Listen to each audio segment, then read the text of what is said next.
J'étais avec mon pote et David. Puis les deux, on avait de quoi qu'on voulait share, que ça fait comme 2 ans et demi qui a comme changé grandement notre vie. Puis littéralement, on s'est rencontrés il y a 1 an, puis on s'est dit que c'était comme un bon timing pour genre faire un rundown sur qu'est-ce qui s'est passé dans nos vies. Déjà, genre, on s'est rencontrés il y a 1 an. Là, on a vu comme beaucoup d'évolution encore une fois. Puis juste genre vous share en fait qu'est-ce qui a été une réalité pour nous puis comment est-ce que genre ça peut changer votre vie. Fait que dans le fond, pour ceux qui me connaissent, j'ai 21 live à l'âge de mettons 16 ans. Genre j'étais vraiment l'ado bien baisé qui boit avec ses amis, qui s'en va au chalet à la fin de semaine, qui aime ça avoir du fun, qui aime ça genre I guess découvrir la vie. Dès que j'ai hit 18, je me suis ramassé vraiment tout seul en appart. Mes parents étaient partis en Europe. J'ai comme juste appris à comment genre vivre ma vie tout seul. T'essaies de trouver ton but dans la vie. Puis rapidement, je me suis ramassé à un point dans ma vie où est-ce que j'ai rendu, tu sais comme la plupart des kids de mon âge à 18, 19 dans ce temps-là, sortir au bar, fumer, boire, puis le lendemain regretter, puis après ça aller à la job, puis essayer de c'est quoi ton but. J'ai tout le temps été quelqu'un qui avait quand même gros d'ambition. Puis tu sais, à l'âge de, je pense, 20 ans, je commençais à réaliser, genre, yo, ça fait 2 ans que tu fais ça, puis ça avance pas plus. Puis c'est comme si, au final, genre, il y a un vide, il y a comme pas de sens à la vie, à juste gagner de l'argent et tout. La vérité, c'est que j'ai réalisé assez vite que j'essayais de chase de quoi qui était comme pas à bonne place. J'avais vraiment un vide en dedans, puis je pense que pas mal tout le monde de mon âge expérimente ça. Tu sais, comme juste le fait d'aller au bar, tu réalises, tout le monde est là, puis personne, genre, sait pourquoi il est là, là. Genre, t'es juste là à essayer de figure out qu'est-ce que tu veux faire. Genre, tu te dis, je vais sortir avec mes amis, ça va me changer les idées, tu sais. Puis au final, t'es comme pas plus bien. Puis genre, littéralement, là, qu'est-ce qu'on veut vous parler, c'est qu'est-ce qui a changé pour moi. Puis comme, je sais pourquoi on est sur la Terre. C'est pas bizarre qu'on soit genre sur un bout de roche qui tourne, genre, entre les astres et tout. J'ai le goût de te demander, toi, en premier, de où est-ce que tu viens, puis de où est-ce que tu as réalisé que qu'est-ce que tu faisais, ça faisait pas de sens, un peu. Je commencerai par me présenter, Élie David, 22 ans. Moi, comme Joe, pas mal, passé ma vie à être en grande quête du bonheur, rechercher une certaine valeur, une identité dans pas mal l'argent, l'appréciation des autres. J'ai jamais, personnellement, retrouvé cette satisfaction-là dans ce que je viens de dire ou dans la drogue ou dans toutes les choses, whatever. Il y a vraiment un point spécifique dans ma vie vers justement mes 18-19 ans où est-ce que j'ai vraiment réalisé que les choix que je faisais m'amenaient à rien, ça m'amenait nulle part. C'est à ce moment-là que je me suis rendu compte que j'étais pécheur. À ce moment-là, j'avais pas vraiment nécessairement associé le mot pécheur à ma situation puis à moi-même, mais j'ai vraiment réalisé que j'étais une mauvaise personne. J'étais pas une bonne personne puis je pouvais pas me classifier comme étant genre bon. Que la plupart des choses que je faisais étaient souvent égocentriques. Moi, toute ma vie, par contre, j'ai quand même cru en l'existence d'une force supérieure. Ça, c'est le terme que j'utilisais dans le temps. T'sais, j'ai toujours cru qu'il y avait un Dieu, qu'il y avait un créateur à cette terre, à cette roche-là qui tourne autour du soleil, comme Joe l'a bien dit. Puis à ce moment-là, quand que j'ai réalisé que j'étais une mauvaise personne, que par moi-même, j'étais pas capable d'amener du bon à ma vie, c'est là que j'ai réalisé que j'avais besoin de ce Dieu-là auquel je portais tellement pas d'attention. Fait que je me suis mis à faire des recherches sur toutes les religions, à m'informer sur c'est quoi qui était la vérité ultime, parce que j'avais quand même aussi la conscience qu'il pouvait pas avoir plusieurs vérités objectives. J'étais en quête de vérité. Toi, t'as dit que justement, t'as réalisé en fait que t'étais pécheur, puis que tout ce que t'essayais de faire, c'était t'essayais de faire du bien, tu sais, autour de toi, mais tout ce qui sortait, c'était comme pas bon, justement. Moi, je pense, vu que j'ai grandi dans une famille chrétienne, j'avais déjà cette conscience-là de bien et de mal, puis que dans le monde, tout le monde était voué à pécher puis à faire du mal autour de soi parce qu'on est juste humain. C'est le monde sur lequel on vit. On sait les règles par lesquelles on vit. Malheureusement, on a le goût de faire le bien, mais on fait pas le bien. Quand justement j'ai hit 20 ans, que j'étais rendu à un genre lowest point dans ma vie, puis que ça faisait justement pas de sens, j'ai fait OK, ben genre, ce que mes parents m'ont enseigné, ça faisait actually du sens. Est-ce que j'essaierais pas justement de genre recreuser, voir qu'est-ce que eux en quoi ils croient, essayer de trouver, voir est-ce que ça fait du sens, est-ce que c'est une réalité? Je pense que j'ai voulu vraiment juste trouver à quel point, ben est-ce que c'était la vérité ou non? Pas nécessairement juste combler un trou pour combler un trou. Puis il y a des trucs que mes parents m'ont dit dès le début, c'est que la vérité, elle se cache pas. Fait que si tu cherches sincèrement, puis que ça marche pas à quelque part, tu sais que c'est bon ou que c'est mauvais. À force de chercher, j'ai vu que tout faisait du sens puis tout répondait à mes questions. Le premier truc que j'ai réalisé, c'est que j'étais dans cette nature-là pécheresse puis que j'avais besoin d'une solution. Dans la Bible, ça dit justement « Car tous ont péché et sont privés de la gloire de Dieu ». Romains 3, 23. Fait quand ça dit « Car tous ont péché », c'est pas une suggestion, c'est pas comme peut-être que tu as péché, puis c'est une affirmation. « Car tous ont péché ». Puis on le voit autour de nous, il y a qui est-ce qui a jamais péché? Et un péché, c'est pas juste les meurtres ou c'est juste les vols. Jésus met la barre haute à dire que du moment que tu convoites quelqu'un, du moment que tu convoites quelque chose, que tu as des mauvaises pensées envers quelqu'un, t'as péché. T'as même pas agi, t'as déjà péché. Puis du moment que justement t'as péché, t'es privé de la gloire de Dieu. Ça veut dire que t'es se qualifier à la perfection de Dieu. Parce que Dieu est parfait. L'imparfait puis le parfait peut pas se mixer. J'aime gros l'image d'une maison qui est propre. Si justement le owner il dit ma maison est propre puis qu'il accepte quelqu'un qui est sale, sa maison est plus propre. Il a beau être gentil puis vouloir, malheureusement sa maison est plus propre. Toi c'est quoi justement le moment que t'as réalisé que t'étais ce gars-là, que t'avais besoin d'un sauveur? Premièrement, ma réalisation au début que d'emblée, on n'est pas capable. Les humains sont pécheurs de nature, séparés de la gloire de Dieu. Ça nous pointe directement vers le besoin d'un sauveur, un besoin de quelqu'un qui va venir prendre notre condamnation à notre place parce qu'on est voué à l'enfer. Si on lit justement dans Romains 6:23, car le salaire du péché, c'est la mort. Mais le don gratuit de Dieu, c'est la vie éternelle en Jésus-Christ, notre sauveur. Ici, quand ça dit que le salaire du péché, c'est la mort, c'est quoi la mort dans ce verset-là? C'est pas juste la mort physique, parce que tout le monde va mourir, même ceux-là qui sont sauvés. La mort dont il est question dans ce verset-là, c'est la mort spirituelle. C'est la séparation éternelle de Dieu qu'on pourrait classer comme étant l'enfer. Donc, au moment où est-ce que j'ai réalisé que j'étais séparé de Dieu par mes propres péchés, ça m'a juste apporté naturellement à aller vers Dieu. Je me suis mis à penser à tous les péchés que j'avais commis dans ma vie, à lui confesser que j'avais besoin de lui.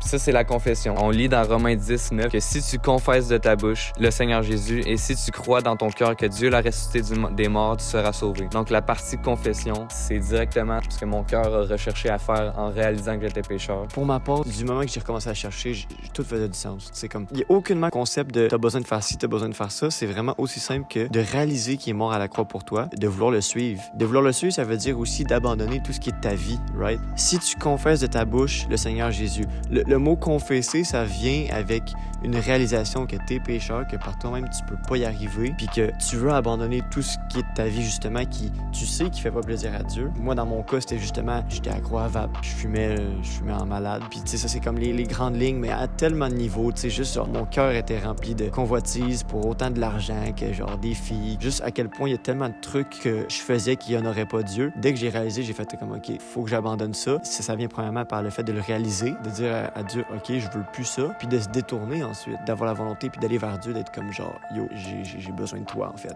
Tu sais, je le dis dans mes propres mots, là. Je trouve ça fou parce qu'aujourd'hui, justement, il y a eu des baptêmes au camp, puis un gars, justement, il nous racontait qu'il est rentré à 28 ans, je pense. 26, oh my bad. Ça faisait 10 ans qu'il sortait au bord. Le truc qui le freinait, justement, de venir à Dieu, c'était qu'il se disait, je vais attendre d'être plus propre, je vais attendre d'être meilleur, je vais attendre d'être plus parfait pour Dieu. Alors que, genre, ça fait aucun sens d'arriver dans la douche déjà propre. Dieu, il est celui qui te nettoie, justement, qui te rend pur, qui te rend parfait. Jésus, quand il est venu sur la terre, on le voit clairement avec qui il se tenait. Il est jamais venu sauver du monde qui était parfait, qui avait déjà toute leur vie en ordre. Il est venu avec le monde qui était les plus dégueux, là, tu sais. J'aimerais ça vraiment vous le présenter comme en deux parties, en fait. Il y a vraiment cette première étape de réaliser que t'es pas parfait, que t'es pécheur, puis que t'as besoin d'une solution. Puis ensuite, le moment que t'acceptes cette solution-là, que t'acceptes que Jésus est venu sur la croix, puis qu'il est mort pour toi, pour payer justement pour tout ce que tu as fait. Il y a ça avant puis il y a ça après là. Toi maintenant, est-ce que tu réalises ça? Est-ce que tu te sens appelé justement à changer? Du moment que tu te sens appelé à changer puis que tu es comme, c'est beau, genre, montre-moi. En première étape, c'est vraiment ça. Attends-toi juste à ça. Est-ce que tu veux changer?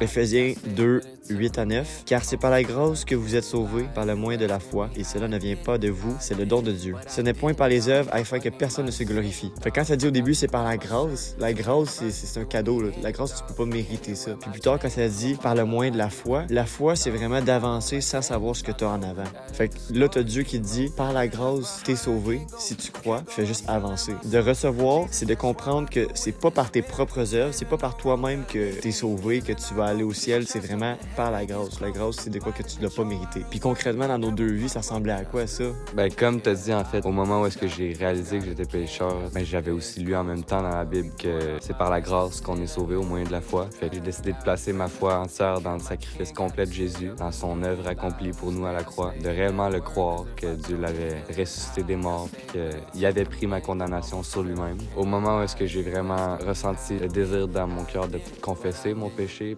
rapidement après que j'ai aussi accepté le pardon que Dieu m'accordait à la croix. Fait que là, je me retrouvais à avoir confessé mon péché, à avoir accepté le pardon de Dieu, mais j'étais genre, OK, mais c'est quoi qui se passe après? Genre, c'est what's next? Genre, dans mes lectures de la parole, ben, je me suis rendu compte qu'il y a une étape qui s'ajoute, c'est le détournement de son péché. Tu sais, tu te rends compte que t'es pécheur, tu le confesses, t'acceptes le pardon, mais maintenant, vas-tu vraiment retourner à ce péché-là ou t'as le désir de t'en détourner? Parce que c'est ça, la foi, comme tu disais, c'est d'avancer sans savoir ce qu'il y a en avant de toi. Une foi qui sauve, c'est une foi qui réalise l'ampleur de l'amour de Dieu. D'avoir foi en sa crédibilité, ça t'apporte ultimement à avoir un désir ardent en toi de ne plus pécher. Évidemment que l'étape d'après, ça serait de se détourner de ce péché-là. Ça, c'est la repentance. Un truc que je trouve intéressant aussi, c'est comme de quoi souvent le monde me dit « OK, mais qu'est-ce que tu crois? Ça ressemble un peu à du développement personnel, à de l'amélioration. Mais c'est tellement pas ça. Parce que la Bible te montre juste à quel point t'es brisé, t'es pas capable tout seul, puis t'as beau essayer par toi-même, ça fait rien. Puis réellement, le moment que tu commences à changer pour de vrai, c'est du moment que tu laisses Dieu faire le travail, que c'est plus toi qui le fais par tes propres forces. Un des meilleurs exemples, c'est vraiment concret. Le monde autour de moi l'ont vraiment vu. Moi, ça faisait comme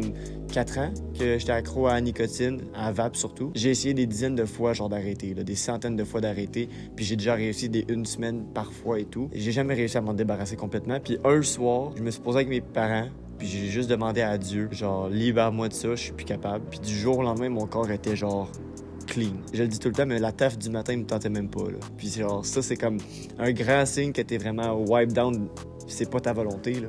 Je me rappelle, j'avais même pas une volonté si particulière. Genre, j'ai déjà eu beaucoup plus de volonté, puis j'avais pas réussi. Puis maintenant, ça fait quoi, 1 an presque que je suis sober?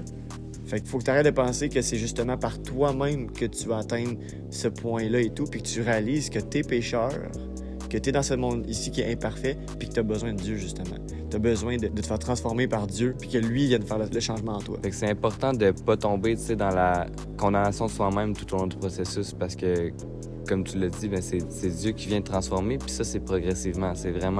C'est avec le temps, Dieu va enlever péché par péché de ta vie, puis ça va pas se faire du jour au lendemain. Faut juste qu'on se retourne vers Dieu à chaque fois qu'on pêche. La confession qu'on a parlé plus tôt, ça soit pas un one-time thing que tu fais juste une fois dans ta vie, parce que ça, c'est super irréaliste, puis c'est pas ça que la Bible enseigne, t'sais. Comme je viens de le dire, il faut pas qu'on s'afflige nous-mêmes, parce que Romains 8:1 dit « Il n'y a donc maintenant aucune condamnation pour ceux qui sont en Jésus-Christ. » T'es sauvé, tu peux pas perdre ton salut. Jésus est mort une seule fois pour tous les péchés de toute l'humanité, de Adam à maintenant. Fait que si je te demande à toi, Joe, comment tu résumerais c'est quoi la marche chrétienne? Je dirais vraiment que depuis 1 an, tout ce que je fais, c'est vraiment juste un pas à la fois, aller de plus en plus vers Dieu. Comment ça se concrétise, ça? C'est vraiment...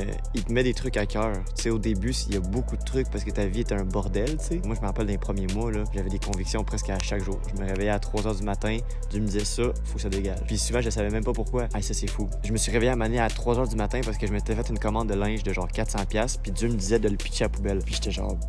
ben ça me tente pas. Puis ça m'a travaillé pendant 3-4 jours, jusqu'à temps que Ellie, justement, on se voit. Puis ils me disent, yo, le t-shirt que t'as là, qui faisait partie de la commande, sais-tu, c'est la bouche de qui? C'était une bouche avec des grills, genre. Puis moi, j'avais jamais compris c'est qui. Puis il était marqué Rick Owens dans le dos. Il me dit, c'est la femme de Rick Owens. Pour ceux qui savent pas, la femme de Rick Owens est littéralement haut placée dans tout ce qui est rap et fashion. Rick Owens est lui-même dans le fashion et tout. Puis c'est littéralement une witch. Puis lui, son surnom, c'est quoi? Son surnom, c'est... The Prince of Darkness. Ouais. Je savais même pas, mais j'étais en train de littéralement porter de quoi qui glorifie Satan, genre ouvertement. Puis Dieu me mettait à cœur de le pitcher aux poubelles. Mais comme, justement, Dieu te travaille, puis la seule chose que tu as à faire, c'est quand il te met de quoi à cœur, de le faire. Est-ce que je l'ai fait à chaque fois? Non, parce que je suis humain. Mais cette volonté-là de cœur était rendue là. Puis c'est ça que maintenant, je peux le dire, ça fait que 8 mois, je suis pas retourné au bar, alors qu'au début, c'était tough, là. Toutes mes amis qui sortaient, j'étais habitué de sortir en ville, je connaissais plein de monde, mais je voulais plus ça. Je savais que Dieu voulait plus ça pour moi. La seule chose que je faisais, c'est de m'approcher de plus en plus de lui. Puis lui a fait le changement. Toi, par rapport à ça? Ce que je remarque dans ma vie, puis que tu viens de dire aussi, qu'en même temps d'avoir ce désir-là qui grandissait en moi de plus pécher, il y avait aussi un désir qui grandissait en moi d'en vouloir plus de Dieu, toujours plus de Dieu. Je voulais constamment être en sa présence, je voulais constamment en savoir plus de lui, en connaître plus de lui. Fait que si t'es encore là à regarder cette vidéo-là, puis que ce qu'on te dit, ça travaille en toi, je t'encourage à aller vers Dieu, à aller demander à Dieu de se révéler à toi. C'est une prière super simple, mais je te garantis que Dieu va te répondre. Moi, je voudrais vous challenger en finissant à prendre le temps de chercher. Si vous avez des questions, que ce soit des questions vraiment comme que nous, on s'est posées. OK, pourquoi il y a autant de religions? Tu sais? Pourquoi est-ce qu'il y a autant de mal dans le monde? Pourquoi est-ce que si? Pourquoi? C'est toutes des questions qu'on a passées à travers puis qu'on a trouvé des réponses. C'est comme je disais au début, la vérité se cache pas. Fait que ayez pas peur de chercher. Dieu va vous répondre, que ce soit personnellement ou que ce soit à travers quelqu'un. Parfois, il utilise quelqu'un aussi pour te répondre. Je pense qu'on est là pour ça aussi. C'est une des raisons pour qu'on voulait faire la vidéo. Que si, là, tu te poses des questions par rapport à ça, si vraiment tu as un désir de trouver pourquoi tu es sur terre et tout, on est là pour toi puis on est là pour répondre à tes questions. Puis c'est sûr qu'on a 21, 22, On n'a pas les réponses à toute sa terre. Mais tu sais, comme si t'as des questions, hésite pas. Viens d'un DM de moi puis Ellie. Si tu veux même nous rencontrer en vrai, ça va nous faire plaisir de te répondre à ces questions-là que t'as, puis de pouvoir te montrer, nous, justement, comment que Dieu a agi dans notre vie. Fait que vraiment un gros merci d'avoir juste pris le temps d'écouter ça avec nous. On a pris du temps à réaliser ça, puis c'est vraiment parce que c'est un sujet qui est important pour nous. Comme on a dit, on est là. Enjoy! Still gonna worship you.